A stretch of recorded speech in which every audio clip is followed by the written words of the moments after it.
વડોદરામાં મહાનગરપાલિકા ચૂંટણીને લઈને મોટો વિવાદ ઉભો થયો છે।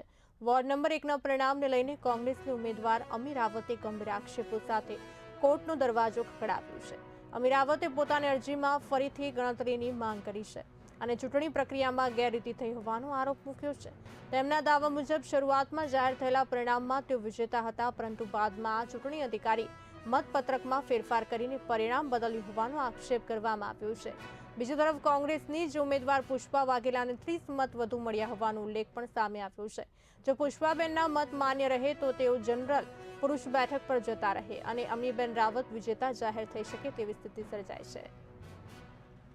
તારીખે જ્યારે કોર્પોરેશનના ચૂંટણીની મતગણતરી થઈ 12 વાગે અમને ધ્યાન પર આવ્યું કે પુષ્પાબેન વાઘેલાના 3 વોટ હરીશભાઈ પટેલ કરતાં વધારે છે, પણ જ્યારે રિઝલ્ટ ડિક્લેર થયું તો 31 મતે પુષ્પાબેન આગળ છે એવું ડિક્લેર થઈને પુષ્પાબેનને મહિલા સીટમાં વિજેતા જાહેર કર્યા અને હરીશભાઈને પુરુષ સીટમાં સામાન્ય પુરુષ સીટમાં જાહેર કર્યા।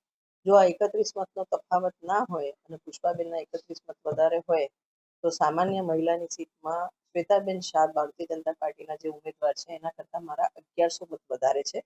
ચૂંટણી કમિશનના નિયમ મુજબ પુષ્પાબેન સામાન્ય સીટમાં વિજેતા જાહેર થાય અને હું સામાન્ય મહિલામાં વિજેતા જાહેર થઉં પ્રોવિઝન પ્રમાણે।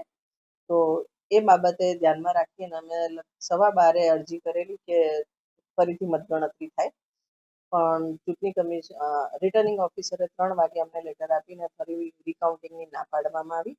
ત્યારબાદ અમે કલેક્ટરને પત્ર લખીને તમામ રેકોર્ડ્સ પ્રિઝર્વ કરવાનું કીધું અને એમને અમે માંગણી કરી રિકાઉન્ટિંગની, તો આ આરઓનો અધિકાર છે અને હવે એને ચેલેન્જ કરવા તમને ઇલેક્શન પિટિશન કોર્ટમાં કરવી પડે એવી અમને માહિતી આપતા અમે કાલે ઇલેક્શન પિટિશન ફાઇલ કરી છે। અમારી ડિમાન્ડ છે કે વોર્ડ નંબર 1નું ફરીથી રિકાઉન્ટિંગ થાય અને રિકાઉન્ટિંગ થયા પછી જે બી લોકોનો ચુકાદો છે એમને શિરોમાં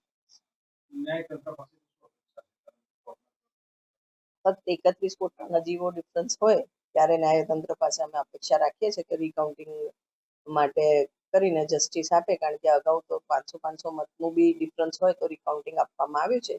ઇન ધેટ કેસ અમને વિશ્વાસ છે કે કોર્ટ અમને રિકાઉન્ટિંગની અમારી જે અપીલ છે એની સુનાવણી કરીને અમને ન્યાય આપશે।